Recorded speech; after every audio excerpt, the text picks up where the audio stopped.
Wat voor weer zou het zijn in Den Haag? Zijn de bomen nog kaal op het voorhout? Wat voor weer is het daar nou vandaag? Is het miserig, mistig en koud? Zijn de wolken weer laag? Valt de regen gestaag? Is lijn 9 er nog zo benauwd? Het is een vrij overbodige vraag. Wat voor weer zou het zijn in Den Haag? El fallecimiento de Dr. Antonito Giordano Mito Cruz también conmovió hobby persona na Holanda. De el mundo político de Den Haag, Mito Cruz estaba una persona bon mirar y respetar. Ik heb Mito Cruz op tal van momenten meegemaakt. Soms politieke bijeenkomsten, bijvoorbeeld bij het CDA. Soms bij conferenties. Soms bij andere ontmoetingen. En altijd was sprake van hartelijke contacten.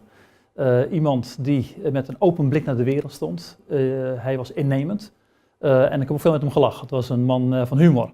Dus ik denk met heel veel warmte terug aan Mito Cruz. De contacten met hem bestonden soms op wetenschappelijk gebied, want hij was bezig met zijn proefschrift en vertelde wel eens iets over waar hij mee bezig was. Soms hadden wij gesprekken met elkaar over de staatkundige veranderingen binnen het Koninkrijk. Meerdere keren heb ik met hem daarover gesproken. En het was altijd goed om naar hem te luisteren, want het was een man met visie, met kennis, met inzicht. En soms ook meer persoonlijke dingen. Natuurlijk was 10-10-10 enorm belangrijk. Het ging om nieuwe staatkundige verhoudingen binnen het Koninkrijk. Een nieuwe start van de relaties. Dat was voor Aruba weer anders dan voor de andere eilanden. Maar het was wel een proces waar gezamenlijk in hebben deelgenomen. En ook in dat kader heb ik regelmatig ook geluisterd naar Mito, hoe hij tegen dingen aankeek. Het was iemand die altijd koos voor de zuivere bestuurlijke verhoudingen. Die kritisch kon zijn. Die duidelijk zijn eigen opvattingen naar voren wist te brengen. En ik heb ook baat gehad met zijn commentaar in die tijd. Wat mij betreft is Mito Cruz iemand die enorm hartelijk was. Hij was innemend. Ik vond hem wijs en ik vond hem erudiet. En ik denk dat veel mensen hem zullen missen. En ik moet zeggen ook persoonlijk dat ik het heel erg triest vind dat dit is gebeurd. Ik denk aan Rosita, zijn echtgenoot, aan zijn zoon Pieter en de verdere familie. Ik had in juni nog contact met hem. Toen hij afzet had genomen bij de Raad van State. En ik had via Karel Dazet zijn inleiding gekregen, toen met hem gemaild nog. Het gehad over zaken die bezig hielden, de waardering die hij had gekregen voor zijn toespraak. En voor mij was het ook persoonlijk een slag toen ik ineens hoorde dat hij niet meer was. We zullen met dankbaarheid en respect aan Mito Cruz terugdenken. Wat voor weer zou het zijn in Den Haag? Ik heb Mito denk ik zo'n jaar of 30 geleden leren kennen toen ik lid was van de Tweede Kamer. En Mito de Arubaanse politiek erg actief. En we kregen met elkaar te maken, we mochten elkaar, het klikte. En sindsdien hebben we eigenlijk niet een gewone band, maar een erg vriendschappelijke band gehad. Mito, zou je kunnen zeggen, is iemand die door zijn hele persoonlijkheid leert om van Aruba te houden als je Nederlander bent. En dat is bij mij in ieder geval gelukt. Mito was een vriend. Ik heb veel met hem meegemaakt. Ik heb met name de laatste jaren, toen de AVP eerst in de oppositie kwam en later weer terug in de regering, heb ik veel met hem gepraat, veel met hem gediscussieerd en gebrainstormd hoe de politiek in de komende jaren zou moeten zijn. Met grote waardering voor zijn inzichten. Het was natuurlijk een hele knappe man ook.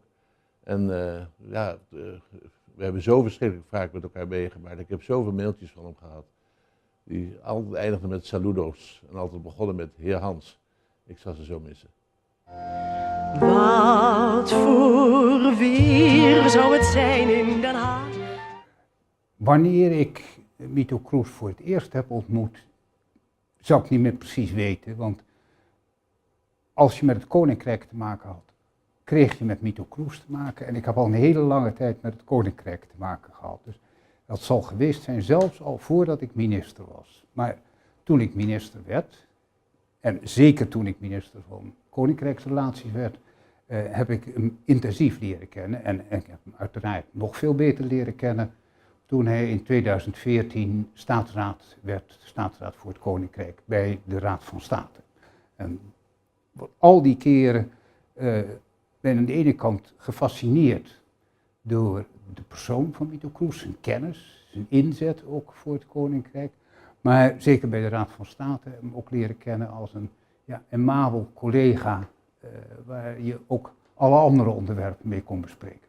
Dus het was altijd een zeer genoegen om met hem samen te werken.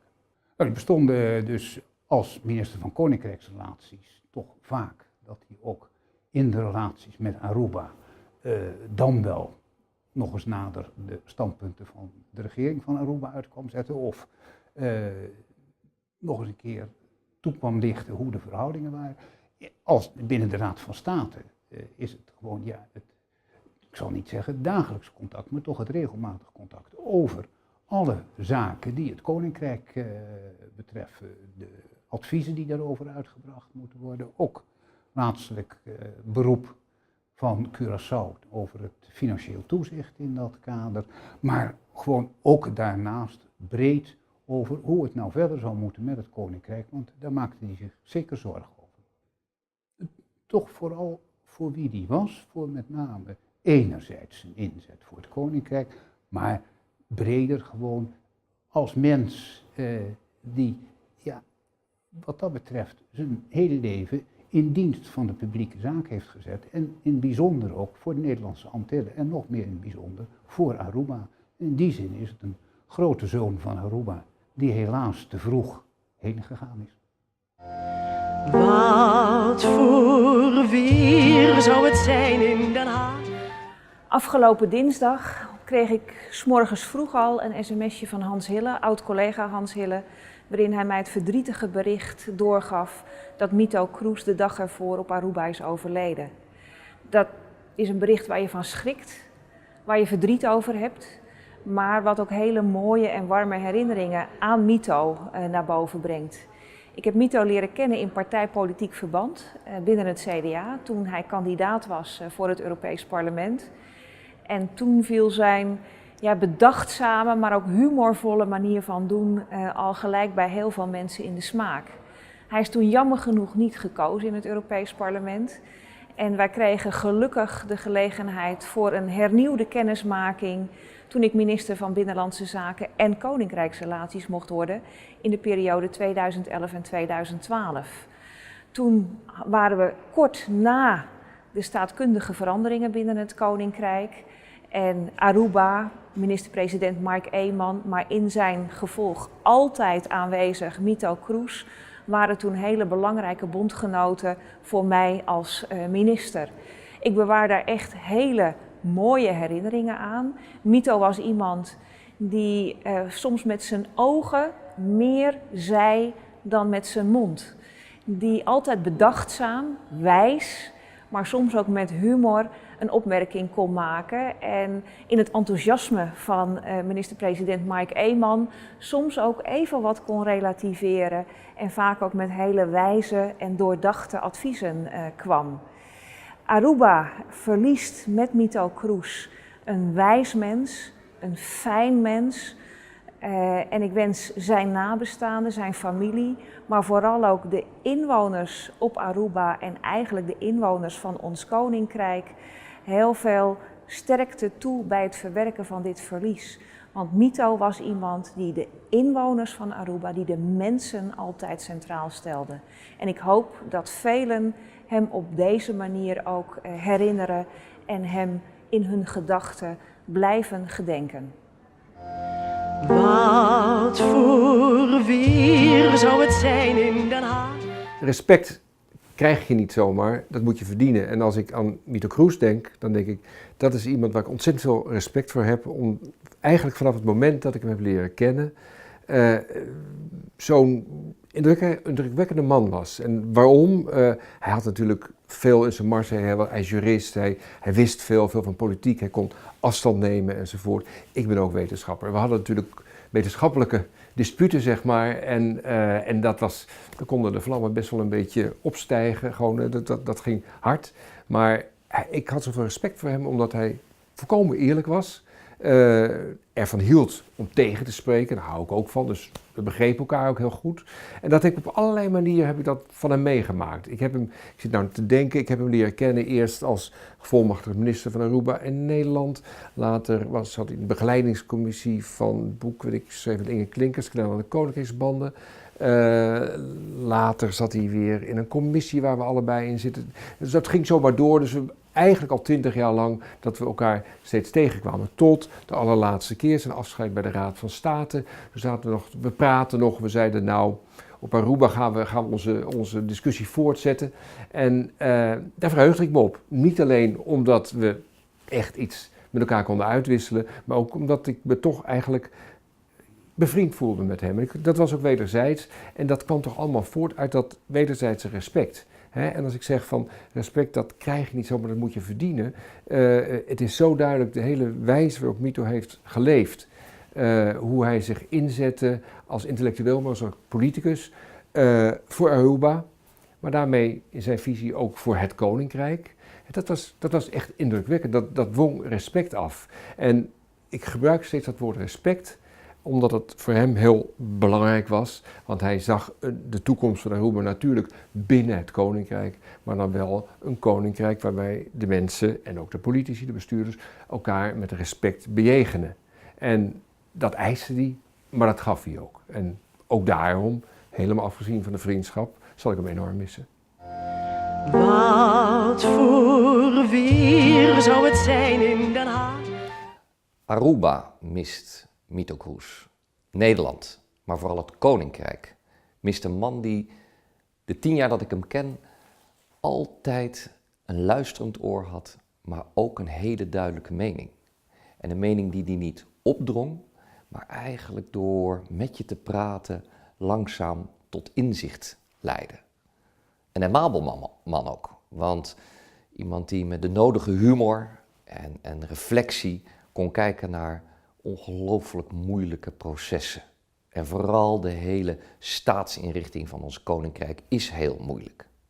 Het is een man die belichaamde ook het hele proces wat we de afgelopen decennia hebben doorgemaakt.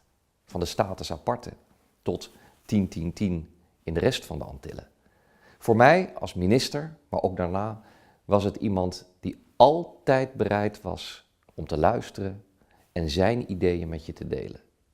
In juni nog sprak ik hem op mijn kamer in de Tweede Kamer.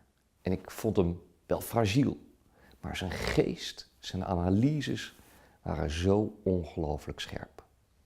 Mito Cruz, ik zie hem op Prinsjesdag nog met de rest van de leden binnenkomen in de Ridderzaal.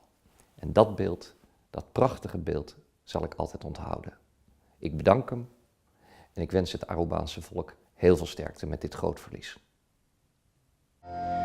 Wat voor weer zou het zijn in Den Haag? Mijn eerste herinnering aan Mito Cruz was Mito Cruz zelf niet bij. Ik woonde toen op Aruba en ik weet nog goed dat er een auto langskwam met luidsprekers over het hek riep: wil je je registreren als kiezer, want we willen Mito Cruz in het Europees Parlement. Ik denk, hé, wie is die man? Ik heb hem later leren kennen als een ongelooflijk aardig, amabel mens met een grote wijsheid en gezag. De contacten die ik met Mito had waren vooral in de tijd dat ik politiek actief ben.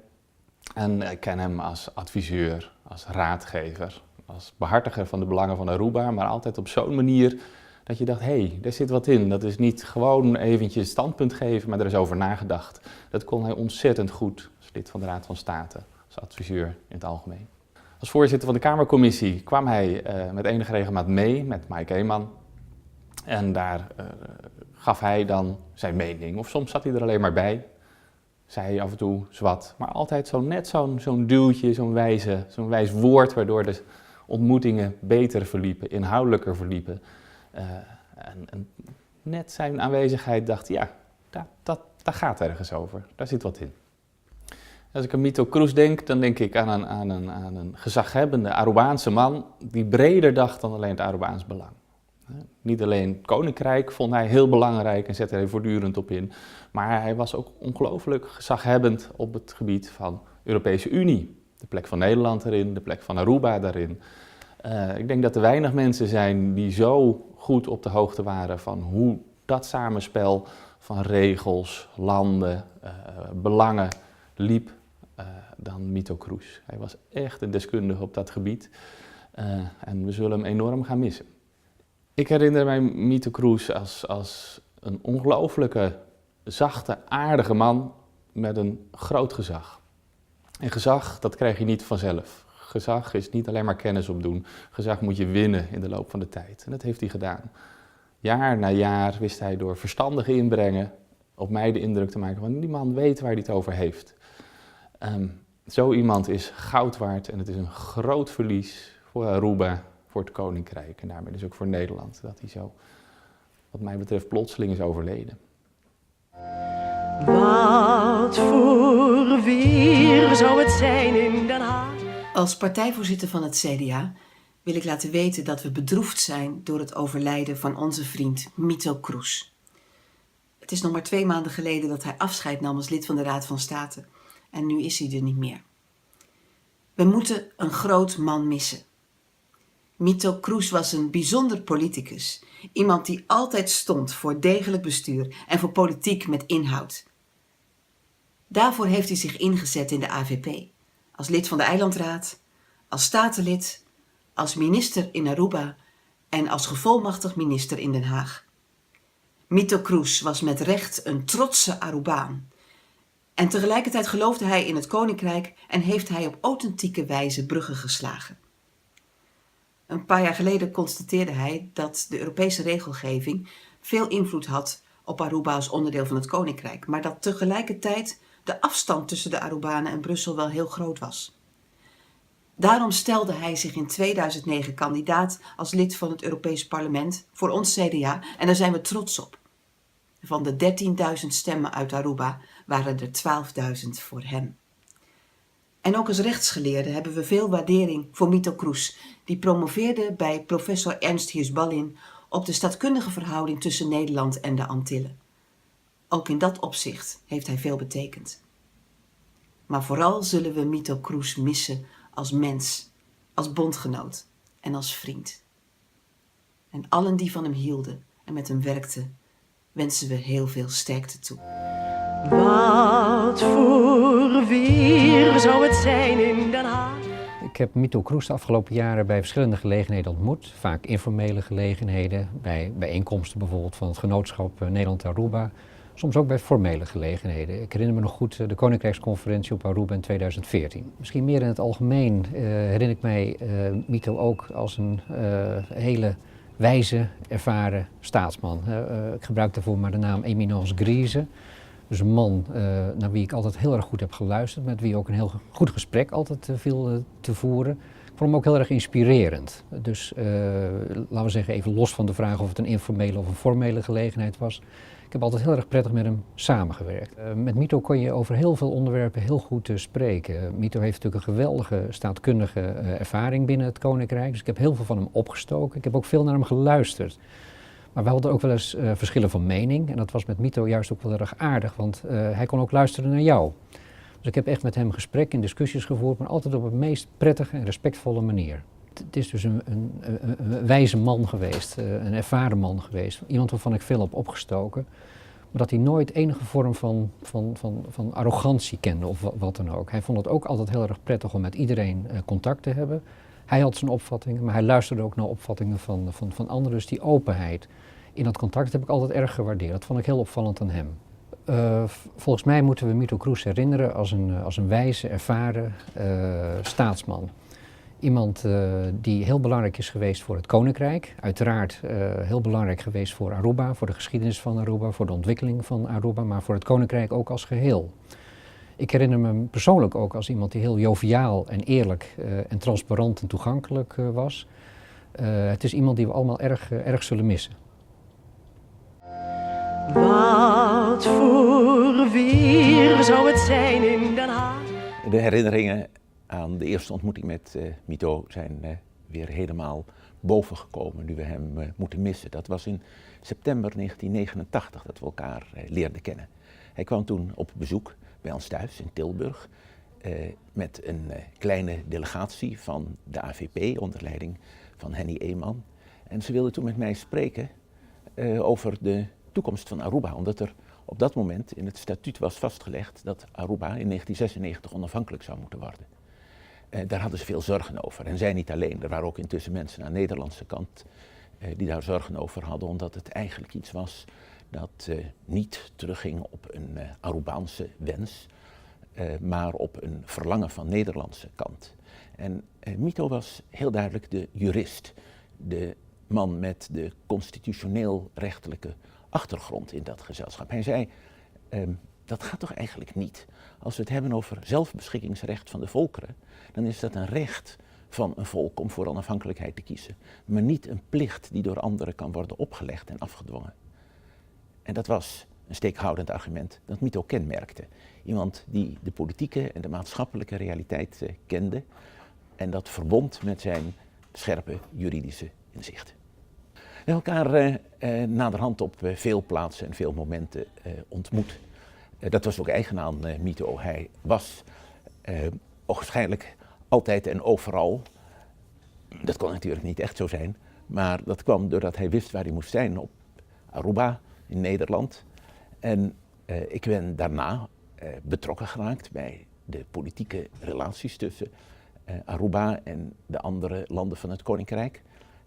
Van Nederlandse kant daarvoor in delen van de periode sindsdien verantwoordelijk geweest en in andere periodes me ook betrokken gevoeld daarbij. Ja, en dan kwam je Mito tegen. En Mito zocht zijn mensen op, de mensen aan wie hij wat wilde overbrengen, met wie hij wat tot stand wilde brengen.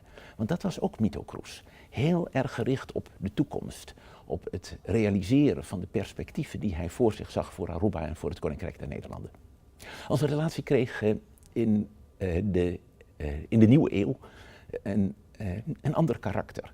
We hadden al heel wat gesprekken gevoerd, maar op een gegeven moment vroeg Mito mij of ik zijn promotor wilde zijn voor een promotieonderzoek op het onderwerp de toekomst van het Koninkrijk der Nederland. Het heeft geleid tot dit boek, de herdefiniëring van het Koninkrijk.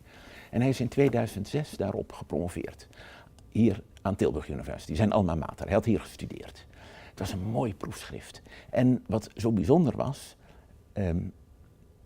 Mito wist kennelijk vanaf het moment dat hij aan het schrijven van het proefschrift begon, wat erin moest komen te staan. De geschiedenis, de principes en vooral een kijk op de toekomst. En dat omschreef hij als de herdefiniëring van het Koninkrijk der Nederlanden.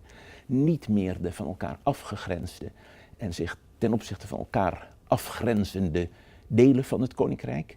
Ook niet meer het Koninkrijk der Nederlanden dat zich gezamenlijk afgrenst ten opzichte van de buitenwereld, maar verbindingen leggen. Dat paste ook echt bij hem. En daarom was hij er ook een voorstander van om iets te doen met de mogelijkheden die er zijn voor betrokkenheid bij de Europese relaties. En niet alleen de Europese Unie, maar via de Europese Unie ook bij Mercosur en bij het Noord-Amerikaanse continent. Zo Aruba in een netwerk, dat paste helemaal bij Mito Cruz. We kunnen hem, een veelzijdig man, op veel manieren ons herinneren. Voor mij als een dierbare vriend, als een enorm waardevolle gesprekspartner, met wie je nooit uitgesproken raakte. Als een competente denker over constitutionele vraagstukken in Aruba en het Koninkrijk der Nederlanden. Over de man die de weg heeft geëffend in een beroepszaak waarvan de uitspraak voor onze studenten verplicht is voor het stemrecht, ook van de Europese burgers die Arubaan zijn voor het Europees Parlement. Maar wat mij betreft herinneren we ons hem vooral als een politicus die idealist was. Als iemand die zich altijd heeft laten leiden door de wens om een betere toekomst voor degenen die na hem zouden komen te realiseren. Dat was Mito Cruz. We zullen hem missen. We zullen hem erg missen. Wat voor weer zou het zijn in Den Haag? Wisselvallig met telkens een bui. Wat voor weer is het daar nou vandaag? Is het weer voor een vest en een trui? Is er regen vandaag? Waait de wind met een vlaag? Alle voetgangers weg van het spui. En duikt iedereen diep in zijn kraag? Wat voor weer zou het zijn in Den Haag?